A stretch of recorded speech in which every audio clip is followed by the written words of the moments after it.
2026년 지금 유럽 부동산 시장에 무려 45조 원짜리 거대한 기회가 열리고 있습니다. 사실 그동안 우리에겐 참 멀게만 느껴졌던 시장이잖아요. 오늘 이 시간에는요, 대한민국 중소형 빌딩 자산관리 그리고 해외 부동산 투자의 명실상부한 리더죠. 글로벌 PMC의 김용남 대표님 칼럼을 바탕으로 바로 지금 왜 우리 한국 투자자들이 유럽을 다시 봐야 하는지 그 이유를 아주 명확하게 짚어드리겠습니다. 솔직히 우리 투자자들한테 유럽 부동산은 늘 그림의 떡 같은 존재 아니었나요? 분명 매력적이긴 한데 다가가려고 하면 뭔가 보이지 않는 거대한 벽이 딱 가로막고 있는 느낌이었죠. 그 벽의 정체가 뭐였냐면 바로 이런 것들이었습니다. 나라마다 언어도 법도 다 제각각이죠. 또 정보는 소수의 현지 사람들끼리만 돌려보는 폐쇄적인 시장이었고요. 결정적으로 직접 비행기 타고 가서 발로 뛰지 않으면 뭐 하나 제대로 알 수가 없는 그런 구식 시스템이었습니다.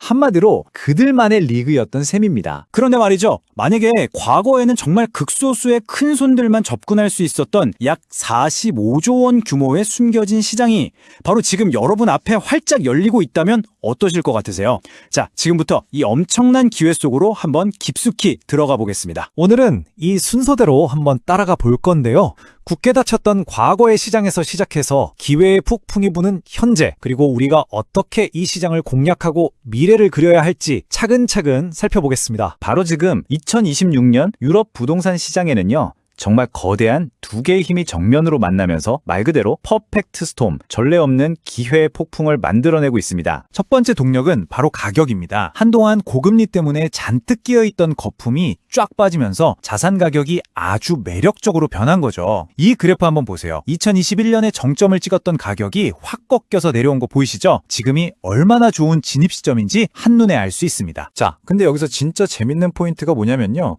이렇게 가격은 매력적으로 떨어졌는데 유럽중앙은행이 금리를 내릴 거라는 기대감이 더해지면서 올해 투자 활동이 작년보다 무려 15% 이상 폭발적으로 늘어날 거라는 겁니다. 얼어붙었던 시장이 드디어 깨어나고 있다는 아주 강력한 신호죠. 그리고 두 번째 힘, 이건요, 시장의 판도를 아예 바꿔버리는 진짜 게임 체인저입니다. 그 굳게 닫혔던 문을 단번에 열어버리는 디지털 열쇠, 바로 프롭테크가 등장한 겁니다. 우리가 지금 이야기하는 건 오프마켓이라는 건데요. 이게 뭐냐면 공개적으로 광고도 안 하고 아는 사람들끼리만 은밀하게 거래하던 비공개 매물 시장이에요. 그 규모가 무려 45조 원. 지금까지 우리 같은 일반 투자자들은 이런 시장이 있는지도 몰랐던 거죠. 콘소토 같은 플랫폼이 등장하면서 완전히 달라졌습니다. 옛날 같으면 몇 달은 좋게 걸렸을 매물 찾기, 비밀 유지 계약서 체결, 핵심 자료 검토 같은 과정들이 이제는 클릭 몇 번이면 끝납니다. 말 그대로 서울에 앉아서 실시간으로 유럽 전역의 매물을 검토할 수 있게 된 거죠. 시차나 물리적 거리 같은 장벽이 그냥 사라져버린 겁니다. 핵심은 바로 이겁니다. 예전처럼 감이나 인맥에 의존하던 시대는 이제 끝났다는 거예요. 이제는 속도와 데이터에 기반한 디지털 의사결정의 시대가 열린 거죠. 이러니 투자에 들어가는 시간과 비용이 극적으로 줄어들 수밖에 없겠죠? 자,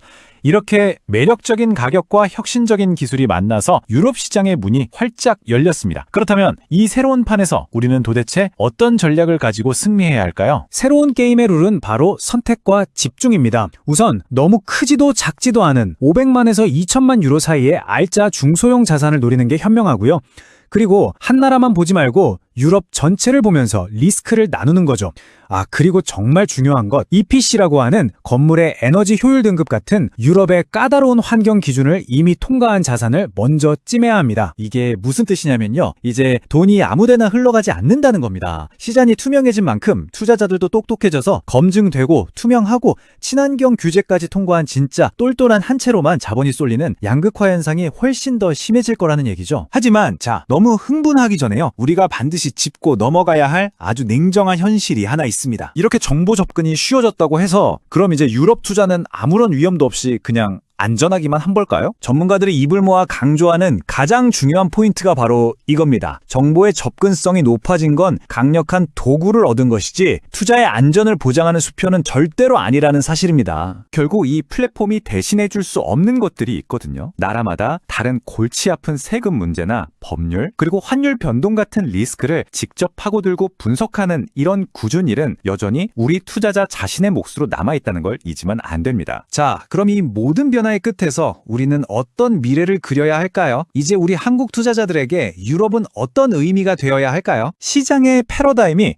근본적으로 바뀐 겁니다. 과거에는 누구를 아느냐가 곧 정보력이었던 시장이었다면 지금은 내 손에 쥔 도구를 얼마나 잘 활용하느냐에 따라서 수익이 결정되는 시장으로 완전히 진화한 거죠. 기술의 발전이 마지막 장벽이었던 정부의 벽마저 허물어버린 바로 지금, 이제 선택은 우리에게 달렸습니다. 여러분의 투자 지도에서 유럽은 여전히 머나먼 변방으로 남겨두시겠습니까? 아니면 이제 여러분 포트폴리오의 가장 중요한 핵심 축으로 끌어들이시겠습니까?